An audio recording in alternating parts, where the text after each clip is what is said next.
السلام علیکم ورحمۃ اللہ وبرکاتہ۔ درود پاک پڑھیں۔ اللہم صلی علی محمد وعلی آل محمد کما صلیت علی ابراہیم وعلی آل ابراہیم انک حمید مجید۔ اللہم بارک علی محمد وعلی آل محمد کما بارکت علی ابراہیم وعلی آل ابراہیم انک حمید مجید۔ اللہم صلی علی سیدنا محمد وعلی آل سیدنا محمد واصحاب سیدنا محمد وبارک وسلم علیہم۔ ان الحمد للہ نحمده ونستعینه ونستغفره ونؤمن به ونتوکل علیہ ونعوذ باللہ من شرور انفسنا من سیئات اعمالنا من یهد اللہ فلا مضل له ومن یضلل فلا هادی له ونشهد ان لا اله الا الله وحده لا شريك له واشهد ان محمدا عبده ورسوله اما بعد ارسله بالحق بشيرا ونذيرا وداعيا الى الله باذنه وسراجا منيرا فقد قال الله تبارك وتعالى في الكلام المجيد والفرقان الحميد فاعوذ بالله من الشيطان الرجيم بسم الله الرحمن الرحيم يا أيها الذين آمنوا أطيعوا الله وأطيعوا الرسول وأولي الأمر منكم صدق الله العظيم وصدق رسوله النبي الكريم ونحن على ذلك لمن الشاهدين والشاكرين والحمد لله رب العالمين۔ قال النبي صلى الله عليه وسلم إن لكل قوم عيدا وهذا عيدنا أو كما قال عليه الصلاة والسلام۔ محترم عزیز بزرگوں اور دوستوں اور معزز سامعین کرام، بات کو شروع کرنے سے پہلے میں آپ سب کو محبت بھرے لہجے کے ساتھ اور دل کی گہرائیوں کے ساتھ عید الفطر کی مبارکباد پیش کرتا ہوں۔ اللہ کا بے حد فضل، کرم، احسان، شکر کہ جس رب ذوالجلال نے ہم سب کو یہ خوشی کا یہ مبارک دن نصیب فرمایا۔ آج کا جو دن ہے، اس دن کے بارے میں ہم سب جانتے ہیں کہ اس دن کو عید الفطر کہتے ہیں، اور یہ بڑا ہی مبارک اور مقدس دن ہے۔ اس دن کے اندر مسلمان کو جتنا مرضی ہے وہ خوشی کا اظہار کرے، جتنا بھی خوشی کا اظہار کرے وہ کم ہے، بلکہ مسلمانوں کو چاہیے اپنے لباس سے، اپنی چال ڈال سے، اپنی گفتگو سے آج کے دن خوشی کا اظہار کرے۔ اور یہ جو تہوار ہے عید الفطر کا، یہ تہوار کسی خاص خطے کے لیے، خاص علاقے کے لوگوں کے لیے نہیں ہے، یہ امیر قریبوں کو، امیر جو لوگ ہیں، امیر ترین لوگ، ان کے لیے نہیں ہے، بلکہ ہر وہ شخص جو کلمہ طیبہ لا الہ الا اللہ محمد رسول اللہ صلی اللہ علیہ وسلم کے جھنڈے تلے آ گیا، یہ تہوار اس شخص کے لیے ہے۔ پھر وہ چاہے کسی بھی نسل سے، کسی بھی خاندان سے تعلق رکھنے والا ہو یا کسی بھی رنگ نسل کا ہو، اس کے لیے ضروری ہے کہ وہ اس تہوار کو منائے، آج کے دن کھائے پیے، خوشی منائے۔ یہی وجہ ہے کہ آج کے دن کے روزے کو حرام قرار دیا گیا ہے، کہ آج روزہ رکھنا حرام ہے، سنت نبوی کے خلاف ہے۔ آج کے دن کھانا پینا ہے اور خوشی کا اظہار کرنا ہے، اور ہم نے خوشی کا اظہار شریعت کے حدود کے اندر رہ کر کرنا ہے۔ خوشی کا یہ مطلب نہیں ہے کہ ہم ایسے کام کر جائیں کہ ہمارا اللہ، ہمارا خالق، ہمارا مالک اور ہمارے نبی جناب رسول اکرم صلی اللہ علیہ وسلم ہم سے ناراض ہو جائے۔ آج پورا عالم اسلام خوشیوں کے ترانے گنگنا رہا ہے، چھوٹا ہو، بڑا ہو، مرد ہو یا عورتیں ہوں، بوڑھے ہو یا نوجوان، ہر ایک دوسرے کو مبارکباد پیش کر رہے ہیں، ہر ایک خوشیوں کے اندر جھوم رہے ہیں۔ اللہ سے دعا ہے اللہ ایسے خوشی کے موقع بار بار امت مسلمہ کو نصیب فرمائے۔ آج کا جو دن ہے عید الفطر کا دن، جسے آج ہم منا رہے ہیں، یہ 3 پہلو پر مشتمل ہے۔ پہلا، یہ عید ہمیں کیوں ملی، کس طرح ملی، اور دوسرا، عید الفطر کے دن، آج کے دن ہمیں کیا کرنا چاہیے، اور تیسرا، عید کا پیغام کیا ہے، عید کیا تصور دے کر رخصت ہوتی ہے۔ آج کا جو مبارک دن ہے، مبارک تہوار ہے، یہ مبارک تہوار ہمیں رمضان المبارک جیسے بابرکت مہینے میں صدقے میں ملتا ہے۔ رمضان المبارک کے اندر اللہ رب العزت کی رحمتیں، برکتوں کا نزول موسلا دار بارش کی طرح ہوتا ہے۔ تمام عالم اسلام پوری طرح ایک مہینے کے لیے اپنے آپ کو اللہ کے حوالے کر دیتا ہے، اپنے سارے اعمال اللہ کے تابع کر دیتا ہے۔ دن کو روزہ رکھتا ہے، رات کو تراویح پڑھتا ہے، صبح سحر بھی کرتا ہے اور شام کو افطار بھی کرتا ہے، ذکر و اذکار کو اپنا معمول بناتا ہے، قرآن مجید کی تلاوت کرتا ہے، کبھی جان کا صدقہ پیش کرتا ہے، کبھی مال کا صدقہ پیش کرتا ہے، اور کبھی اس چیز کے اوپر ناز کر کے مسکراتا ہے، فخر کر کے مسکراتا ہے کہ میں کتنا خوش نصیب ہوں کہ اللہ رب العزت نے مجھے رمضان المبارک جیسا مہینہ عطا فرمایا تھا، اور کبھی اس بات کو سوچنے کے بعد کانپنے لگتا ہے کہ رمضان المبارک کا جیسا حق تھا ویسے ادا نہ ہو سکا، کہیں مجھے بد نصیب نہ ٹھہرا دیا جائے۔ بہرحال ایک مہینے کے لیے مسلمان ایک ماہ تک یعنی رمضان المبارک کے اندر کتنے اہم مراحل سے گزرتا ہے۔ جب وہ روزہ رکھتا ہے، جب تپتی ہوئی دھوپ ہوتی ہے، گرم ہوائیں ہوتی ہے اور کلیجہ بھوک پیاس کی وجہ سے منہ کو آنے لگتا ہے، مگر اس کے باوجود بھی اس کو کامیابی کا بھرپور یقین ہوتا ہے کہ میرے اللہ نے فرمایا ہے الصوم لی وانا اجزا بی، روزہ میرے لیے ہے لہٰذا اس کا بدلہ میں خود دوں گا۔ دوسری جگہ فرمایا الصوم لی وانا اجزا بی، کہ روزہ میرے لیے ہے لہٰذا اس کا بدلہ میں خود ہوں۔ اس بندے کے لیے کتنی خوش نصیبی کی بات ہے، خوش بختی کی بات ہے جسے اللہ مل جائے۔ ہمارا دنیا کے اندر آنے کا مقصد کیا ہے؟ اللہ ہمیں مل جائے، اللہ ہم سے راضی ہو جائے، ہمارا نبی ہم سے راضی ہو جائے، یہ ہمارا مقصد ہے دنیا کے اندر آنے کا۔ پھر جب یہ شام کو افطار کرتا ہے، دیکھیں نا کتنا بڑا امتحان ہے ایمان والے کا کہ جب اس کے سامنے سارا کچھ فروٹ وغیرہ، پھل وغیرہ، باقی غذا سامنے دسترخوان کے اوپر موجود ہوتی ہے تو بندہ نہیں کھاتا، انتظار کرتا ہے افطار ہوگا اللہ کے حکم کا، اللہ کا حکم آئے گا تو میں کھاؤں گا۔ کتنا بڑا امتحان ہے، سب کچھ سامنے رکھا ہوا ہے، اللہ کے حکم کا انتظار کرتا ہے۔ خیر جب افطار ہوتا ہے، یہ شخص افطار کرتا ہے، افطار کرنے کے بعد بدن ٹوٹ رہا ہوتا ہے، اس کے باوجود یہ نماز عشاء پڑھنے کے لیے مسجد کے اندر تشریف لے جاتا ہے۔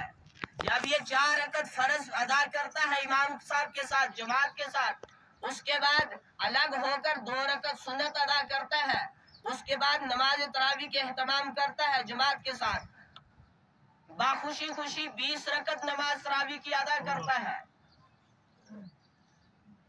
اور کیوں باوجود اس کے کہ اتنا ٹائم لگے گا، اس کے اندر مشقت ہے، تکلیف ہے، لیکن یہ سارا کچھ برداشت کرتا ہے۔ اسے کامیابی کا بھرپور یقین ہوتا ہے کہ یہ جو قرآن جسے میں پڑھ رہا ہوں، جسے میں سن رہا ہوں یا میں سنا رہا ہوں، یہی قرآن کل قیامت کے دن اللہ کے یہاں سفارشی بنے گا اور اللہ کے حضور عرض کرے گا کہ یا اللہ یہ وہ شخص ہے جس کو میں راتوں کو جگایا کرتا تھا، یہ مجھے پڑھا کرتا تھا، مجھے سنا کرتا تھا یا مجھے سنایا کرتا تھا، لہٰذا اس کے حق میں میری سفارش قبول فرما، اسے جہنم سے بچا کر جنت کا فیصلہ اس کے لیے صادر فرما۔ تو پھر اللہ اس شخص کے بارے میں قرآن کی سفارش قبول کریں گے، اور جو روزہ رکھتا ہے روزہ بھی اس کی سفارش کرتا ہے، اللہ اس روزے دار کے لیے بھی روزے کی سفارش قبول کرتا ہے۔ یہ جو عید الفطر کا دن ہے، آج کا دن جسے آج ہم منا رہے ہیں، یہ ہماری محنتوں کے نتیجے کے لیے رکھا گیا ہے۔ 1 مہینہ مسلسل بندوں نے محنت کی، بندوں نے روزے رکھے، بندوں نے تراویح پڑھی اور بندوں نے باقی عبادات کیے۔ آج مزدوری لینے کا دن ہے، جیسے ایک انسان کسی کے یہاں کام کرتا ہے، مزدور جب وہ کام اپنا پورا کرتا ہے تو پھر مالک کے سامنے جب مزدوری کی طلب کے لیے جاتا ہے، مزدوری حاصل کرنے کے لیے جاتا ہے، پہلے اپنے ہاتھ پاؤں دھوتا ہے، پسینہ صاف کرتا ہے، اس کے بعد مالک کے سامنے جا کر ہاتھ پھیلاتا ہے، مزدوری طلب کرتا ہے، حاصل کرتا ہے۔ ٹھیک اسی طریقے سے ایک مہینہ بندو نے کیا کی؟ مزدوری کی، محنت کی۔ آج ان کو مزدوری دینے کا دن آ چکا ہے۔ آج ہم بھی پاک و صاف ہو کر، نئے کپڑے پہن کر، غسل وغیرہ کر کے عیدگاہ کے اندر اس وجہ سے جمع ہوئے ہیں، اس وجہ سے اللہ کے یہاں جوریاں پھیلائی ہوئی ہیں کہ آج ہم اپنے رب سے اپنی مزدوری لیں گے۔ اور اللہ سے دعا اللہ سب کو مزدوری عطا کرے، اللہ کسی کو رد نہ کرے۔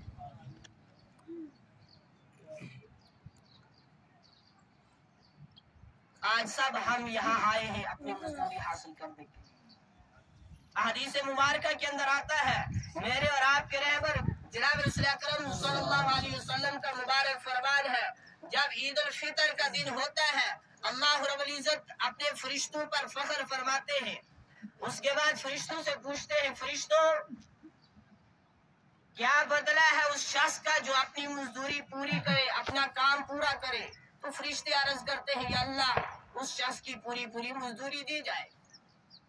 پھر اللہ پاک فرماتے ہیں، میرے بندو نے، میری بندیوں نے میرے اس حکم کو پورا کیا جو ان پر تھا، لہٰذا آج وہ مجھ سے دعا کرتے ہوئے عیدگاہ سے باہر جائے، مجھ سے فریاد کرتے ہوئے باہر جائے، مجھے اپنی عزت کی قسم، مجھے اپنی کبریائی کی قسم، مجھے اپنے بلند مرتبے کی قسم، مجھے پوری کائنات کا رب ہونے کی قسم، میں ان کی دعاؤں کو ضرور پورا کروں گا، میں ان کی فریاد کو ضرور پورا کروں گا۔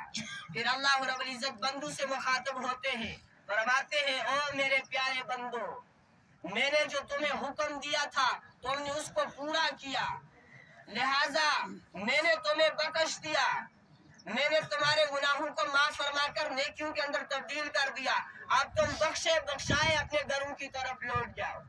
اس کے بعد اللہ کے نبی کا فرمان ہے، جب لوگ عید سے فارغ ہوتے ہیں، نماز سے فارغ ہوتے ہیں، تو اس حال میں اپنے گھر کی طرف جاتے ہیں کہ اللہ پاک نے انہیں ان کے سارے گناہ معاف کر دیے ہوتے ہیں۔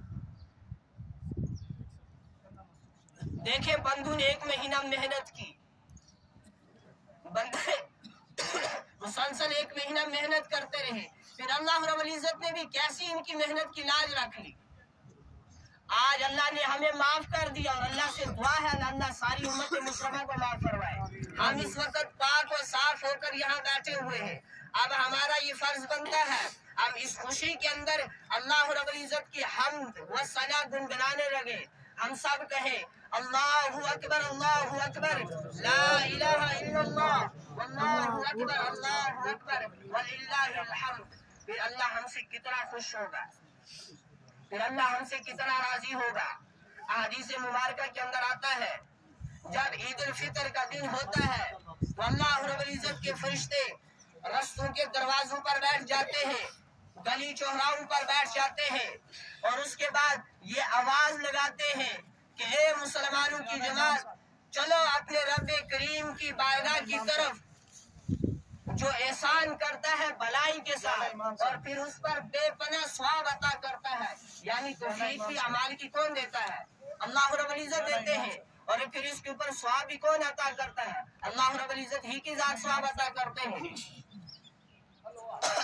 تو پھر جب لوگ عیدگاہ کی طرف جاتے ہیں، پھر جب لوگ نماز عید پڑھ کر فارغ ہوتے ہیں، تو ایک فرشتہ یہ ندا دیتا ہے، اے مسلمانوں کی جماعت، لوٹ جاؤ اپنے گھروں کو اس حال کے اندر کہ اللہ رب العزت نے تمہیں معاف کر دیا،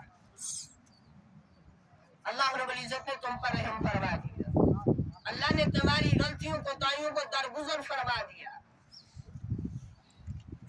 لوٹ جاؤ اس حال کے اندر کہ اللہ پاک نے تمہیں معاف کر دیا، تم بخشے بخشائے ہو چکے ہو۔ اب عید الفطر کے دن ہمیں کیا کرنا چاہیے؟ یاد رکھیں، مسلمانوں کے یہاں خوشی ہو یا غم ہو، دونوں کے اندر اعتدال ہوتا ہے، نہ خوشی اس قدر زیادہ کہ حد سے بڑھ جائے، نہ غم اس قدر زیادہ کہ انسان اپنی جان ہی دے بیٹھے، بلکہ دونوں کے اندر اعتدال ہوتا ہے۔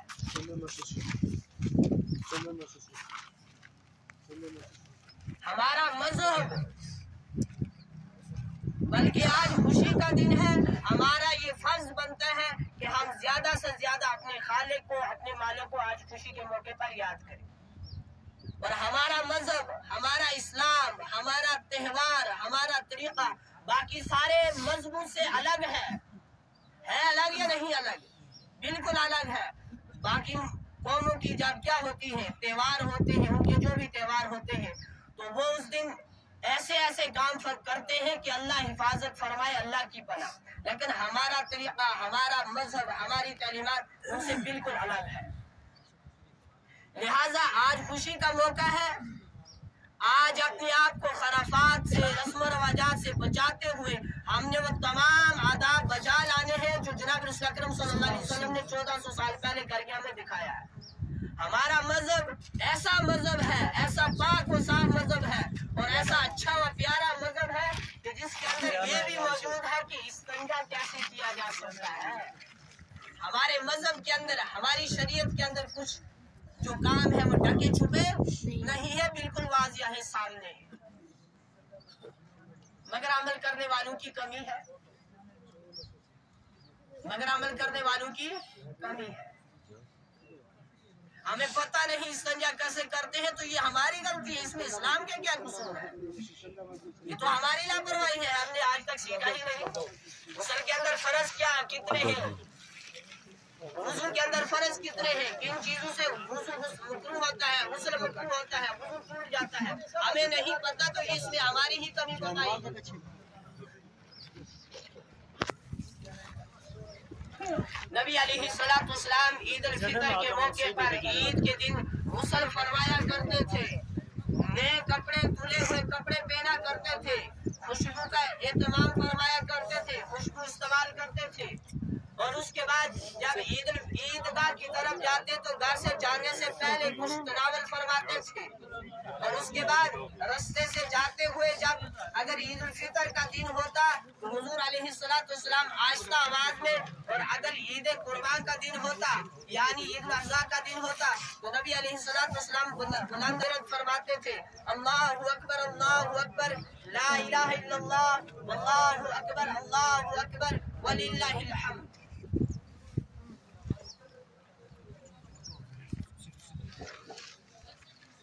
جب آپ ہمارے اور آپ کے رہبر جناب رسول اکرم صلی اللہ علیہ وسلم مدینہ المنورہ ہجرت فرما کر تشریف لائے، آپ نے دیکھا کہ لوگ زمانے جہالت سے کچھ دو تہوار مناتے ہیں جن کے اندر طرح طرح کے خرافات، رسم و رواجات، کھیل کود ہوتے ہیں جو اللہ حفاظت فرمائے آج ہمارے یہاں بھی ہو رہے ہیں تھوڑے تھوڑے، اللہ حفاظت فرمائے. آپ علیہ السلام نے جب ان کی ان رسم و رواجات کو، کھیل کود کو دیکھا تو آپ علیہ السلام نے اسے ناپسند فرمایا اور اس کے بعد ان لوگوں سے دریافت کیا، یہ جو دن جو تم مناتے ہو ان کی حقیقت کیا ہے، ان کی حیثیت کیا ہے؟ تو لوگوں نے کہا کہ ہم زمانہ جہالت سے، اسلام آنے سے قبل پہلے ان دو تہواروں کو ایسے ہی مناتے تھے جیسے آج منا رہے ہیں. تو نبی علیہ السلام نے فرمایا ان دو تہواروں سے بہتر دو تہوار اللہ نے تمہیں دیے، ان دو دنوں سے بہتر دو دن اللہ نے تمہارے لیے مقرر فرما دیے، ایک عید الفطر کا دن اور ایک عید الاضحیٰ کا دن. اب تمہارے قومی اور مذہبی تہوار یہی دو دن ہیں.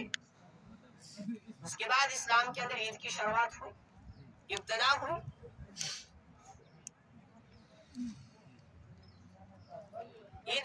عید کے دن اس کے اندر عیدگاہ کے اندر آنے سے پہلے صدقۃ الفطر ادا کیا جائے. آپ کو یاد ہوگا، انشاءاللہ مجھے امید ہے یاد ہوگا کہ میں نے 2 جمعہ مسلسل اسی کے اوپر زور دیا تھا کہ آپ عید کے دن عید سے پہلے ادا کریں گے تو ادا ہو جائے گا، لیکن آخری عشرے کے اندر ادا کر دیں جس کا مکمل غریب کو فائدہ پہنچ سکے. عرض کیا تھا نا میں نے 2 جمعہ کو لگاتار اسی کے اوپر زور دیا تھا کہ ہم رمضان المبارک کے آخری عشرے کے اندر یا عید سے اتنا پہلے صدقۃ الفطر ادا کر لیں جس سے غریب بھی عید کی خوشیوں کے اندر آسانی سے شامل ہو سکے. آج عید سے پہلے جنہوں نے دیا ادا تو ہو گیا، لیکن غریب کو مجھے نہیں لگتا کہ مکمل فائدہ پہنچا. آج کے دن وہ کیسے اپنے لیے کھانے پینے کا، پہننے کا بندوبست کرے گا؟ اس لیے ہمیشہ عید الفطر سے پہلے بلکہ آخری عشرے کے اندر صدقہ الفطر ادا کرنے کی کوشش کیا کریں۔ روزوں کو لایانی باتوں کے اثرات سے بچنے کے لیے اللہ رب العزت کے نبی جناب رسول اکرم صلی اللہ علیہ وسلم نے صدقۃ الفطر کو واجب قرار دیا ہے، جو مسکینوں اور یتیموں کو ہم نے دینا ہے، مسکینوں اور محتاجوں تک ہم نے پہنچانا ہے۔ اب تیسری چیز، دو اس کے پہلو جو ہیں وہ آپ کے سامنے آ چکی۔ تیسری چیز کیا ہے؟ اس کا تیسرا پہلو کیا ہے؟ عید کا پیغام کیا ہے؟ عید ہمیں کیا تصور دے کر رخصت ہوتی ہے؟ ہم نے رمضان المبارک کے اندر پابندی کے ساتھ، اہتمام کے ساتھ اعمال کیے ہیں، اب ہمارا فرض بنتا ہے ہم غیر رمضان کے اندر بھی تا حیات جب تک زندہ ہے ویسے ہی اعمال کی پابندی کرتے رہیں۔ اس نقطے کے اوپر وہ حضرات غور کرے جنہیں غیر رمضان کے اندر اللہ رب العزت کی اور نبی علیہ السلام کی اطاعت کرنا مشکل ہوتی تھی۔ آپ دیکھیں رمضان المبارک کے اندر باقاعدہ انسان جھوٹ بولنا چھوڑ دیتا ہے، غیبت کرنا چھوڑ دیتا ہے، چغلخوری کو چھوڑ دیتا ہے، باقی جو گناہ ہیں ان کو ترک کر دیتا ہے، باقی کمیوں کوتاہیوں کو ترک کر دیتا ہے کہ آج رمضان چل رہا ہے میں ایسے کام نہیں کروں گا۔ ایک مہینہ حتیٰ کہ یہ جو کام کرتا ہے، دن کو روزہ رکھتا ہے، رات کے اندر تراویح ادا کرتا ہے، صبح کو سحری کرتا ہے اور آخری عشرے کے اندر اعتکاف کی وجہ سے جاگتا بھی ہے، تو رات کا اکثر حصہ یہ جا کر بھی گزارتے ہیں، لیکن یہ سارے اعمال کرنے کے باوجود بھی اس کی جاب کے اندر، اس کے اس کاروبار کے اندر، اس کے اس مزدوری کے اندر یہ کام رکاوٹ، یہ اعمال رکاوٹ نہیں بنتے۔ باقی اس کو باقی مہینوں کے اندر، باقی ایام کے اندر ان کے بدلے میں زیادہ اس دنوں کے اندر اسے برکت معلوم ہوتی ہے، وہ انہیں کرتا ہے۔ تو ایک مہینہ مسلسل بندہ حقوق اللہ اور حقوق العباد کا عملی نمونہ پیش کرتا ہے۔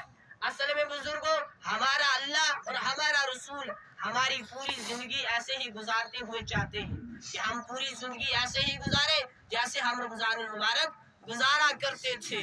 رمضان المبارک کے اندر ہم نے حلال چیزوں کو بھی اپنے لیے حرام کیا، اس وجہ سے میرا اللہ مجھے دیکھ رہا ہے، غیر رمضان کے اندر بھی اللہ دیکھ رہا ہے، ہم نے غیر رمضان کے اندر بھی ان سب چیزوں کو چھوڑنا ہے انشاءاللہ العزیز۔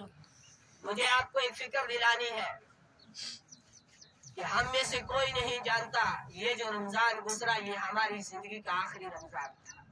یہ جو 2023 کا رمضان رات کو کل گزرا، ہم میں سے کوئی نہیں جانتا اتنے ہزار لوگوں کے اندر کہ یہ ہماری زندگی کا 2023 کا آخری رمضان تھا۔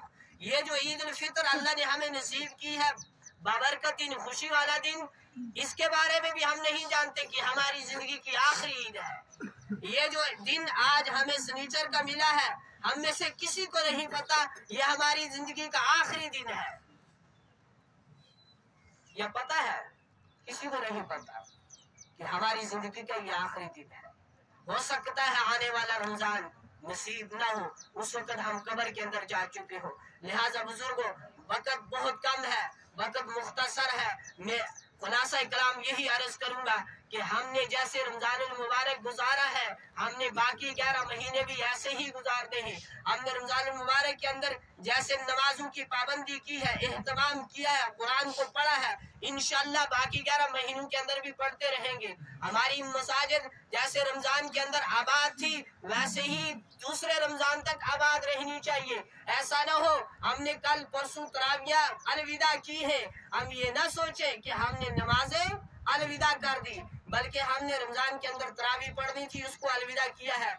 باقی 5 فرض نمازیں جو ہیں، فرض عین جو ہیں، وہ ہمارے اوپر غیر رمضان کے اندر بھی باقی 11 مہینوں کے اندر بھی فرض ہیں۔ تو میں اتنا ہی عرض کروں گا، آج خوشی کا موقع ہے، ہم نے خوشی منانی ہے، شریعت کے حدود کے اندر رہ کر، شریعت کی روشنی کے اندر رہ کر، شریعت کی حد کے اندر رہ کر ہم نے خوشی منانی ہے، اور زیادہ سے زیادہ آج خوشی کا موقع ہے۔ ہم نے اللہ کی طرف رجوع کرنا ہے، ہم نے توبہ و استغفار کرنا ہے کہ اللہ جیسے رمضان کا حق تھا ادا نہ ہو سکا، ہم نے اس کی نقل کی ہے، لہٰذا یا اللہ تو اسے اصل میں تبدیل فرما۔ زیادہ سے زیادہ ہم نے آج خوشی کے موقع پر اللہ کو یاد کرنا ہے، مسجد کا رخ کرنا ہے، گناہوں سے توبہ و استغفار کرنی ہے۔ جو ہمارے ایمان والے بھائی، ایمان والی بہنیں دنیا سے چلی گئی ہیں، ان کے لیے دعائیں مغفرت کرنی ہے، اپنے لیے ہدایت مانگنی ہے، پوری امت مسلمہ کے لیے ہدایت مانگنی ہے۔ لہٰذا ہم نے اپنی زندگی کا گوشوارہ بنانا ہے، اپنے نفس کا محاسبہ کرنا ہے کہ میں رمضان کے اندر جیسے وقت گزارتا تھا ویسے ہی میں باقی ایام کے اندر بھی وقت گزاروں گا۔